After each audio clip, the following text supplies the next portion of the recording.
These movies were laughed at, dismissed as trash, mocked for bad acting, cheap effects, or insane premises. But horror history has a habit of vindicating the fearless. Beneath the VHS, grime, and midnight movie reputations are films that took risks others would not.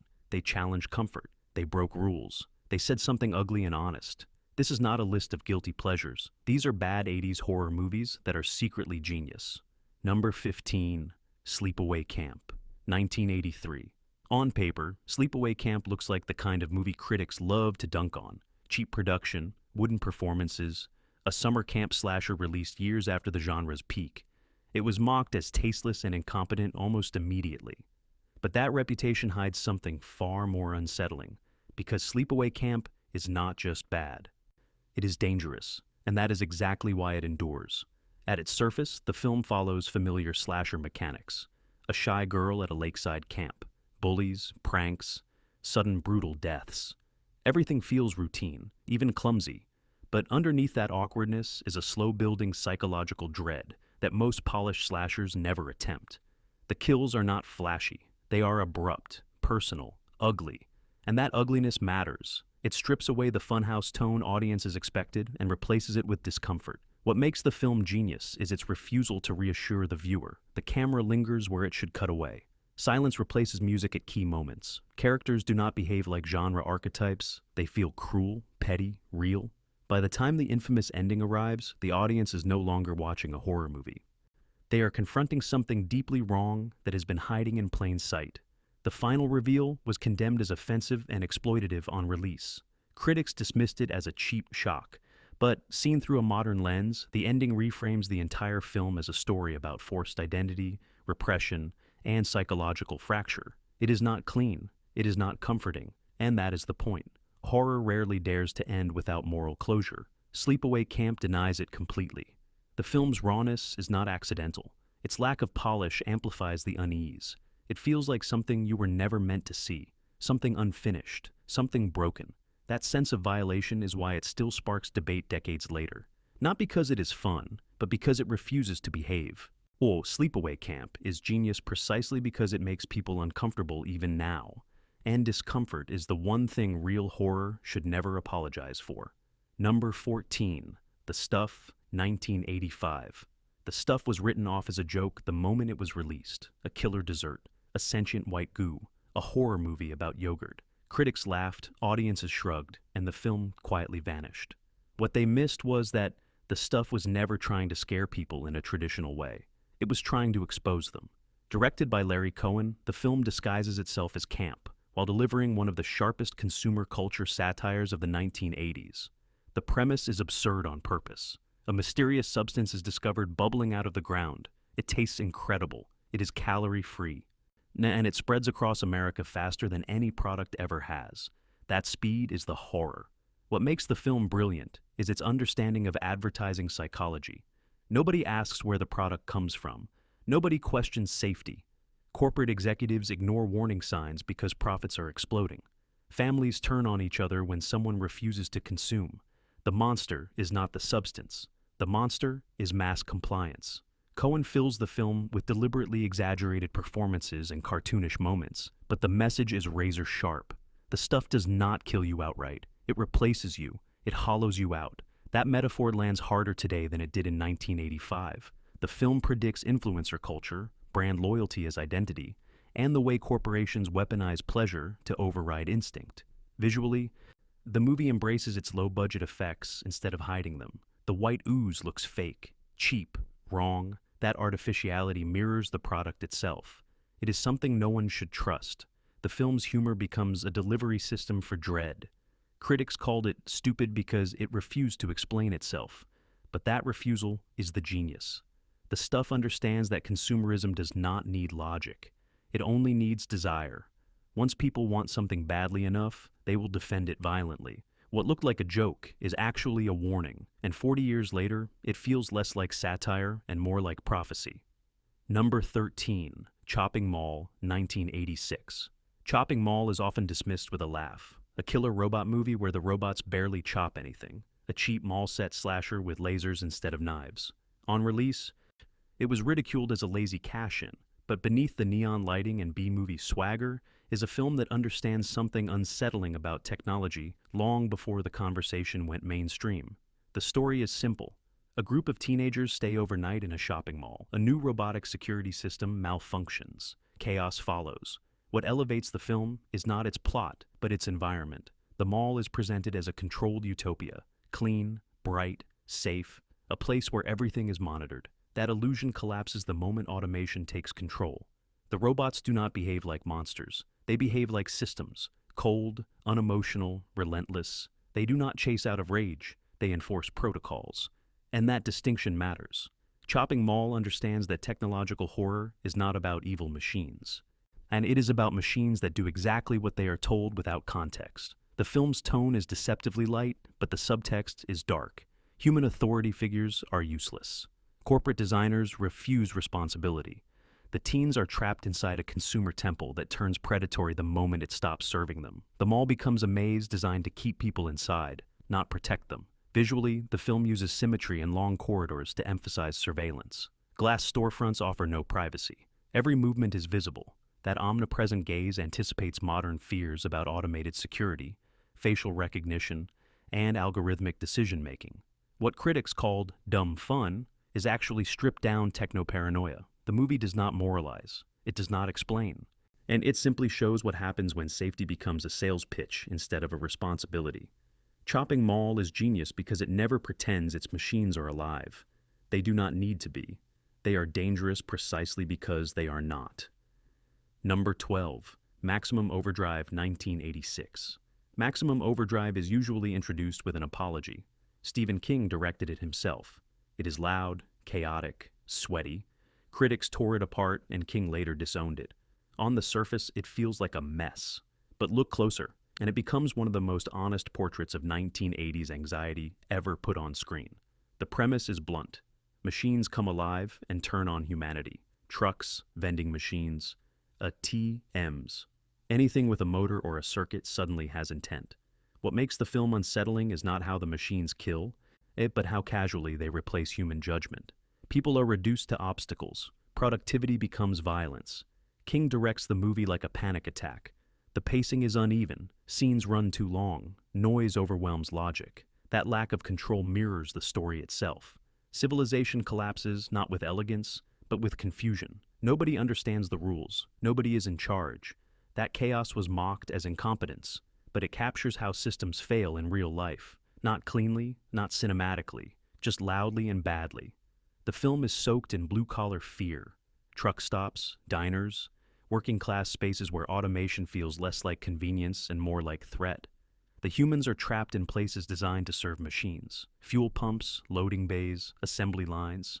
Even the iconic Green Goblin truck is not evil in a supernatural sense. It is corporate branding turned monstrous. What makes Maximum Overdrive genius is its refusal to intellectualize. It does not explain the cosmic event that triggers the machines. It does not offer moral clarity. It simply shows humanity scrambling once it is no longer necessary. The soundtrack is pure AC/DC aggression, no subtlety, no safety net. The film was dismissed because it lacked polish. But polish would have betrayed it. This is a movie about loss of control, made by a creator temporarily losing control himself. That rawness gives it power. Maximum Overdrive is not a failure. It is a meltdown captured on film. And that is exactly why it still resonates. Number 11. Killer Klowns from Outer Space 1988. Killer Klowns from Outer Space was never taken seriously. The title alone doomed it. The audiences expected parody. Critics dismissed it as novelty trash. But beneath the circus colors and rubber noses is a surprisingly disciplined piece of horror design that understands fear better than many prestige films. The genius lies in contrast. Clowns are associated with childhood joy, balloons, cotton candy, laughter. The film weaponizes that imagery without irony. The clowns are not winking at the camera. They are predators. Their technology looks playful, but functions lethally. Popcorn cocoons, balloon animals as weapons, acid pies. The humor disarms the viewer just long enough for the horror to land. What elevates the film is its commitment to its rules. The clowns have a coherent biology, a visual logic, a hierarchy. They are not random. They are an invading species with a culture built entirely around performance and consumption. Humans are livestock. Entertainment is camouflage. The film's suburban setting is crucial. Quiet streets, small-town routines, authority figures who refuse to believe anything is wrong. The clowns do not need secrecy. They rely on disbelief. That theme runs quietly under the absurdity. Horror survives because people laugh instead of reacting. Visually, the practical effects are extraordinary. The clown designs are grotesque but expressive. Each one feels individual. That craftsmanship is part of the film's longevity. It does not age like a joke. It ages like a nightmare someone dressed up as a joke. What critics missed is that Killer Klowns understands that fear and laughter share the same nervous system. Both come from loss of control. Yet by merging them, the film bypasses cynicism. You laugh. Then you realize you should not have. That is not accidental. That is mastery hiding behind face paint. Number 10. Night of the Creeps, 1986.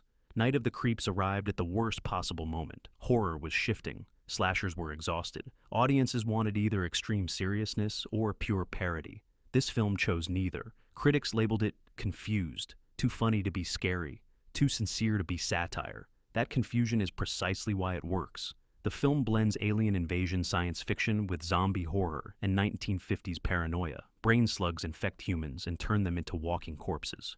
But instead of leaning into nihilism, the movie centers friendship, grief, and emotional inheritance.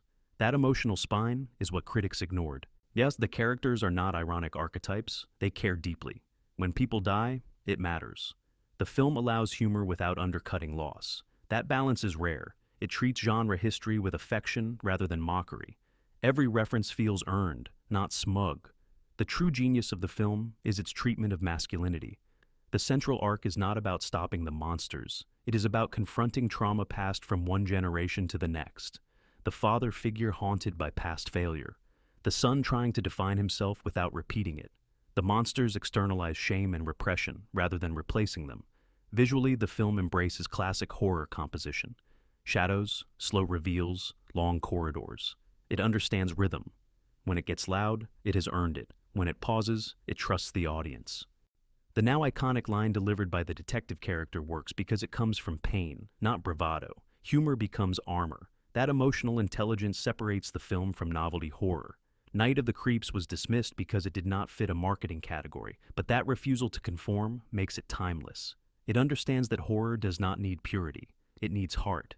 And that is what turns a so-called bad movie into something quietly brilliant. Number 9. Society, 1989. Society was barely understood when it arrived. Critics called it incoherent, grotesque, juvenile. Audiences recoiled from its finale and dismissed the rest as build-up to a cheap, gross-out punchline. What they missed is that Society is one of the most precise class horror allegories ever made. Its excess is not the flaw, it is the message. The film follows a wealthy teenager who senses something is fundamentally wrong with his family and their social circle. The discomfort starts small. Conversations feel staged, smiles linger too long, affection feels transactional. The horror is not supernatural at first. It is social, a world where belonging requires performance and bloodlines matter more than morality. Director Brian Yuzna lets paranoia simmer. The pacing frustrates on purpose. The protagonist is constantly gaslit by authority figures who insist everything is fine. That manipulation mirrors how class power works. Reality is dictated from above. If you feel something is wrong, the problem must be you. Then the film detonates. The infamous final act is not random madness. It is revelation. Bodies literally merge. The elite consume outsiders to preserve themselves. Our individuality dissolves into privilege. The grotesque effects visualize exploitation in its rawest form. Class is not metaphorical here. It is biological, cannibalistic, self-sustaining. What critics called tasteless is actually fearless clarity. Most films hint at inequality. Society forces you to look at it without euphemism. There is no heroic victory. There is no systemic collapse. The ruling class survives because it always does. That ending was misread as nihilism. It is realism. The low-budget effects are essential. Their physicality makes the horror unavoidable. This is not prestige symbolism. It is meat, sweat, panic, the kind of imagery that bypasses intellect and hits instinct. Society is genius because it does not ask for subtlety points. It asks whether you recognize the world it is showing you, and whether you are inside it or being eaten by it. Number 8. Pieces, 1982. Pieces is often cited as one of the dumbest slashers ever made. The dialogue is nonsensical. The acting veers into parody. Scenes appear to exist in the wrong order. Critics mocked it relentlessly. But that chaos is exactly why Pieces works. It is not incompetence. It is pure exploitation cinema stripped of pretense. The film follows a campus killer assembling a jigsaw puzzle out of human body parts. The plot barely holds together. Logic collapses scene to scene. Characters appear and disappear without explanation. Instead of smoothing those edges, the film embraces them. It feels unhinged because it is unhinged. What makes Pieces genius is its honesty. It never pretends to be respectable. It is not trying to be scary in a tasteful way. And it wants to assault the viewer with shock, sex, violence, absurdity. That bluntness exposes the mechanics of slasher cinema more clearly than refined entries ever could. The film's tone is deeply unsettling because it refuses emotional cues. There is no safe rhythm, no reassuring structure. Scenes end abruptly. Reactions feel wrong. That disorientation creates anxiety beyond gore. You cannot relax because the movie itself does not understand restraint. Underneath the madness is a subconscious critique of voyeurism. The killer's puzzle mirrors the film itself. Disconnected pieces assembled into something grotesque. The audience participates by watching. That complicity is never addressed politely. It is forced. The infamous chainsaw karate scene is often cited as evidence of stupidity. In reality, it perfectly captures the dream logic of exploitation. Anything can happen. Nothing needs justification. That freedom terrifies because it removes predictability.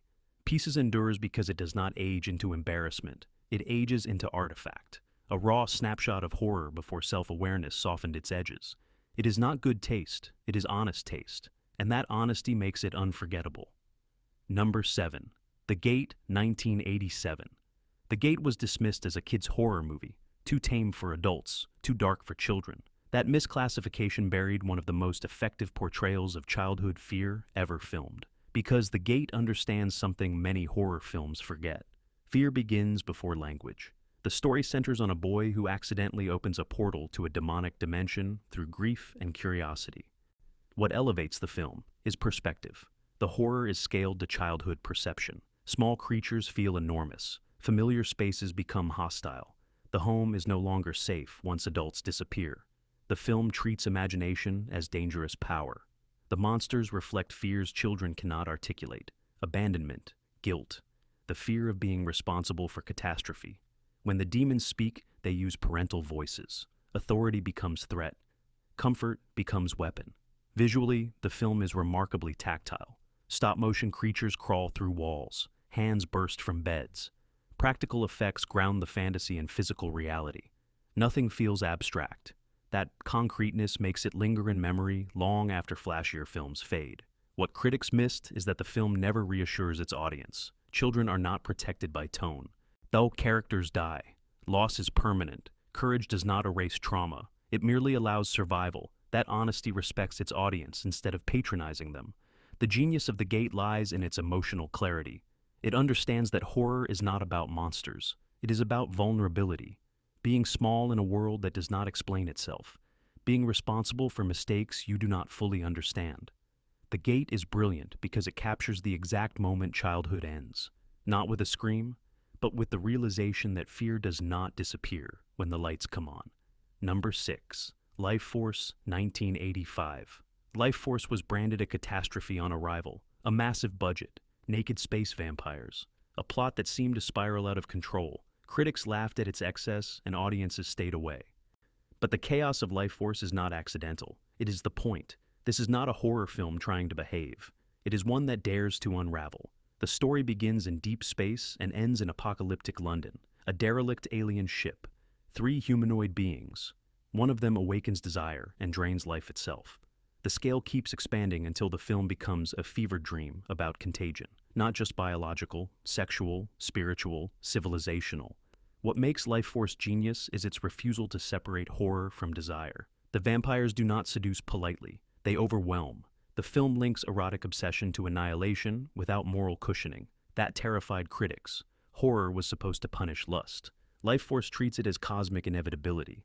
Director Tobe Hooper frames the apocalypse as spectacle rather than cautionary tale. Cities burn. Institutions collapse. Science fails. Religion offers no shelter. The imagery is operatic, excessive, too much. That excess mirrors the film's thesis.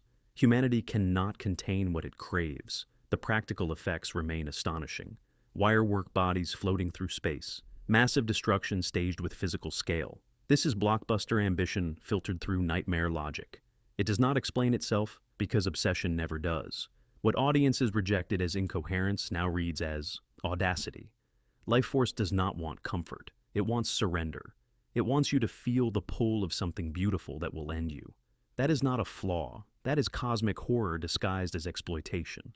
And few films have ever committed to that vision so completely. Number 5. Basket Case, 1982. The Basket Case looks like trash cinema at first glance. Grainy footage, rough performances, a killer carried in a picnic basket. Critics dismissed it as amateur shock value. But beneath the grime is one of the most empathetic monster movies ever made. The film tells the story of conjoined twins separated against their will. One survives in public, the other is hidden, deformed, angry. The killings are not random, they are acts of revenge against doctors who decided what counted as normal. Director Frank Henenlotter shoots New York as hostile maze. Crowded streets, cramped apartments, cheap hotels. The city mirrors the twins' alienation. There is no safe space, only hiding places. What elevates the film is its emotional alignment. The monster is not framed as evil. He is framed as wronged. His rage is understandable. His violence tragic. The real horror comes from medical authority and social cruelty. The people who cut without consent, who erase difference in the name of progress.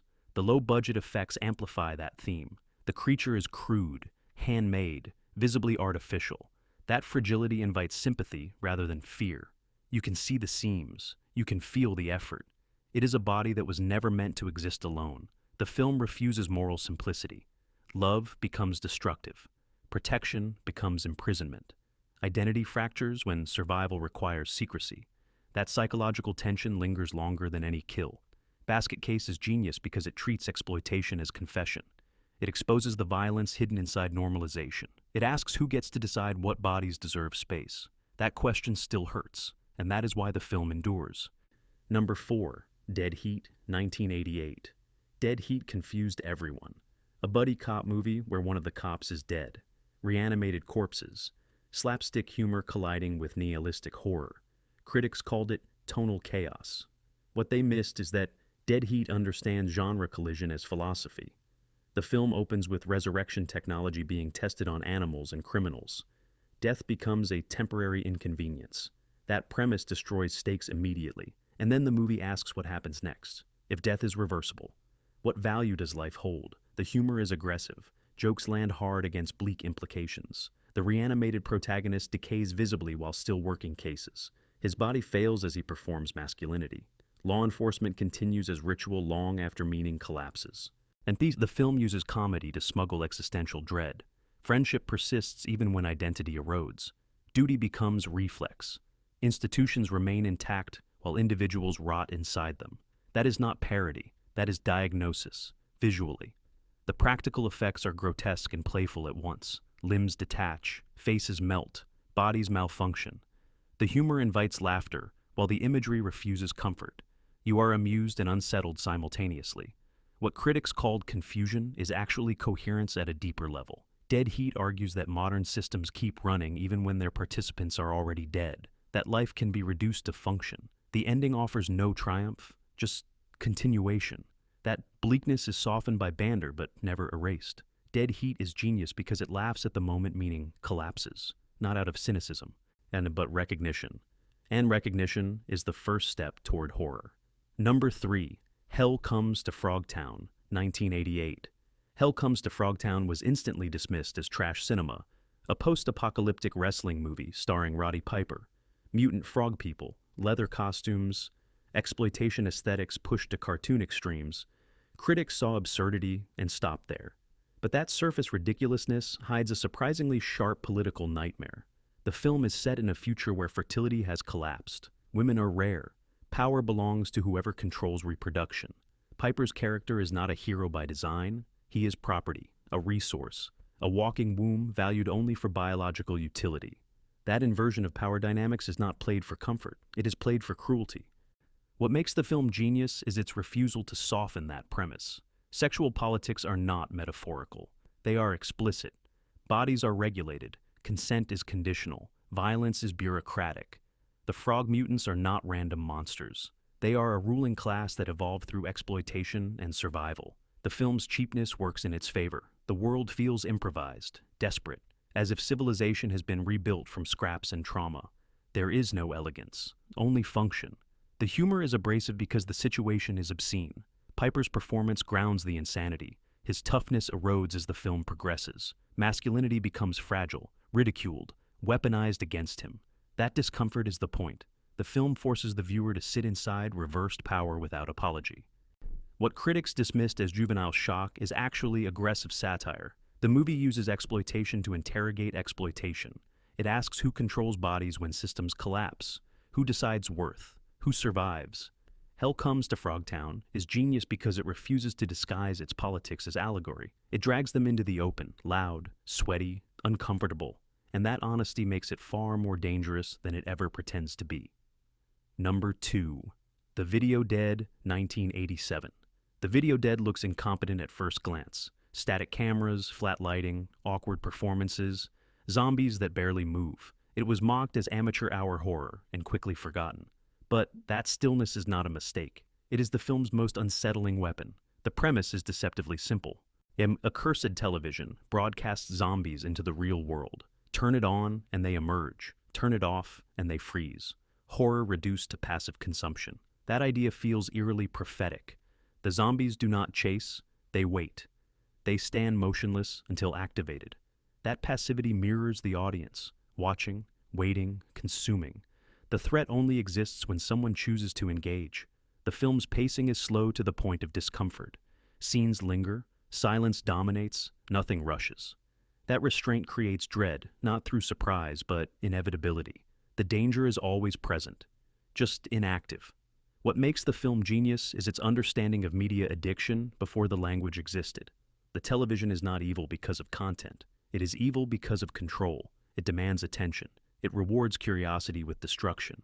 And the amateur performances enhance that theme. Characters behave awkwardly, inarticulately, as if disconnected from reality.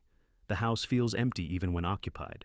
Media becomes the dominant presence.